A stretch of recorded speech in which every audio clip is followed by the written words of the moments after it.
Good afternoon again, boys and girls. Thank you so much for stopping in. I really do appreciate your being here and your watching the videos and commenting and subscribing.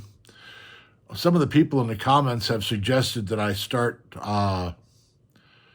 asking or mentioning that people should they should sign up for notifications. Now I'm gonna tell you something.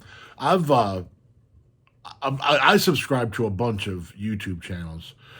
Destination Adventure, Adventures Made from Scratch, More Adventures Made from Scratch, Mr. Good Pliers, JD's videos, the Trek Planner, just to mention a few.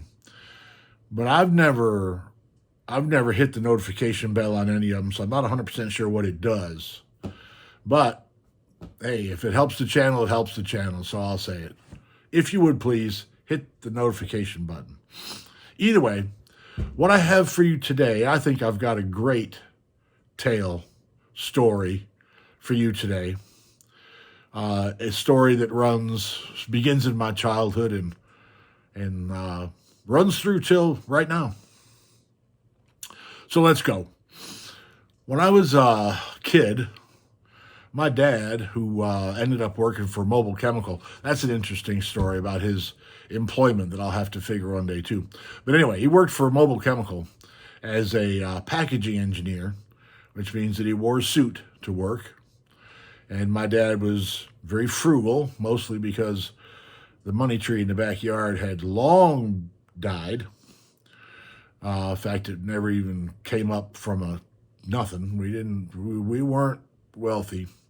Either way, my dad had 2 pairs of shoes.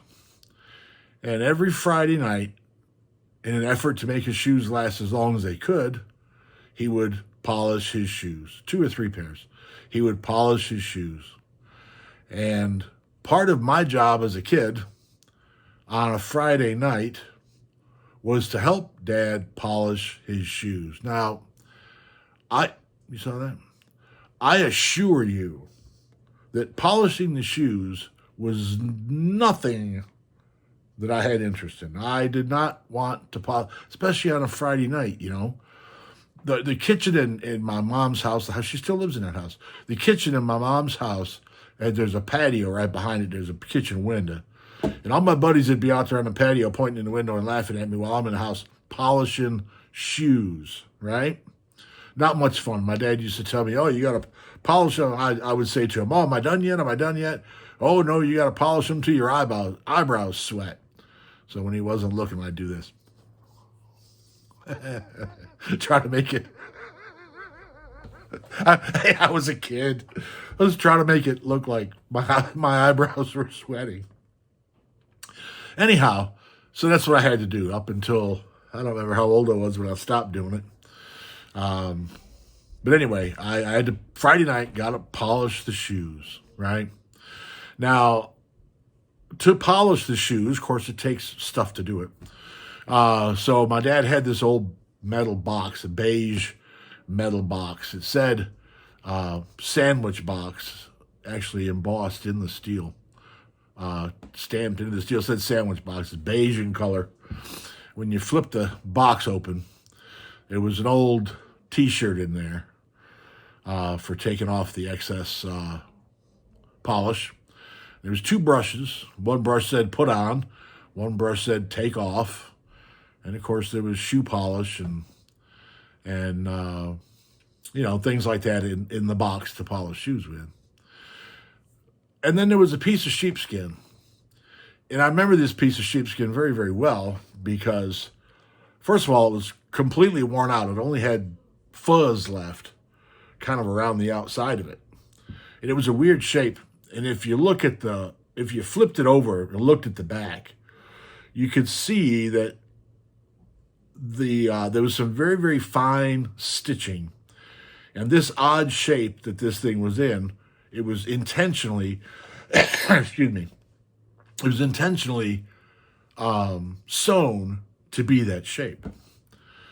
Now, I didn't really care about it. I just had to polish the shoes and get out of there. So the whole time I'm a kid, I really don't care. Just polish the shoes, get on with my life, go hang out with my buddies. Years pass. In the mid-'80s, early 80s, mid 80s. I got a phone call from my brother letting me know that my father at age 53 had been diagnosed with early onset dementia, Alzheimer's. Now, I'm going to tell you that my dad lived a good, clean, wholesome life.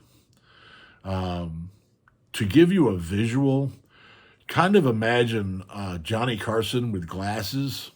He didn't necessarily look like Johnny Carson, but he had the same stature, and he had kind of the same dry sense of humor. Smart guy, quick-witted, very quick-witted, but was cursed at age 53 after working all his life. He was cursed at age 53 with Alzheimer's. So the year, I believe, was 1986. It was probably 1986.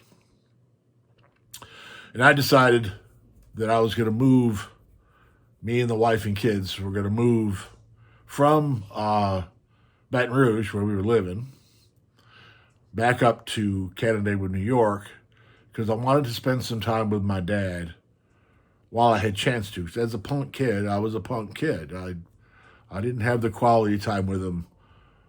My fault. Didn't have the quality time with him that I wish I'd had. And I had a lot more respect for the guy now that I had a wife and kids. So I wanted to spend some time with him. And we did. I spent as much time with him as I could. One day in particular, by the way, I've only got about 12 minutes of recording time, and then it's too big to transfer. So I might end up having to break this up into two pieces. But anyway, so go spend time with him. And one particular day, my dad had a garage. And I was a dirt bike kid and a bicycle kid. And me and all my buddies all hung out in my dad's garage.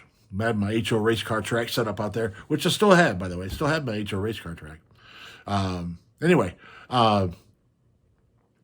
we go out in the garage, and I figured me and Dad would go sit out in the garage. We grabbed a couple of drinks and went out in the garage, and I got him a lawn chair and set a lawn chair out for him, and I set another one for me next to him. And I was walking around in the garage just kind of talking about things. And I came across the beige-colored sandwich box. And I pulled it off the shelf, and I went and sat down, and I set it in my lap, and I opened up the top, and inside of there was the old T-shirt, and there was two brushes. One said put on, one said take off. Shoe polish and some other stuff. And there was that piece of sheepskin. And I flipped it over and looked at it, and I looked at the stitching on the back.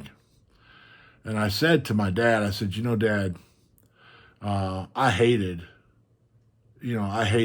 shining shoes on Friday nights. I said, why did we have to shine shoes on Friday nights?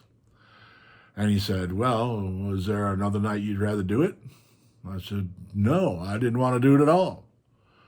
So he said, well, then Friday night it was. Can't blame the guy for that. And I picked up that piece of sheepskin and I handed it to him. And I said, Dad, I never said anything about it because I didn't care. But I care now, and I'm curious, so what is this? He said, well, it's a piece of sheepskin. I said, well, I know that. I said, and I flipped it over. I said, but why is it all sewn up like that? Why are those stitches in there like that? And he said, well, let me think. During the war, my father and my mother both were born and raised in England during World War II.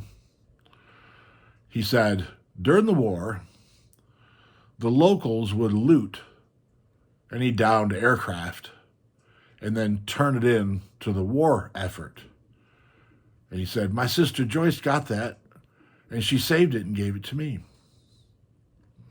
I said, so your sister Joyce took this piece of sheepskin out of a downed German aircraft? And he said, yeah. Very matter-of-factly, he said, yeah. And so I said, well, what part of the plane is it? And he said, it's the helmet liner. I said, what? He said, it's the helmet liner. It's the liner inside the helmet.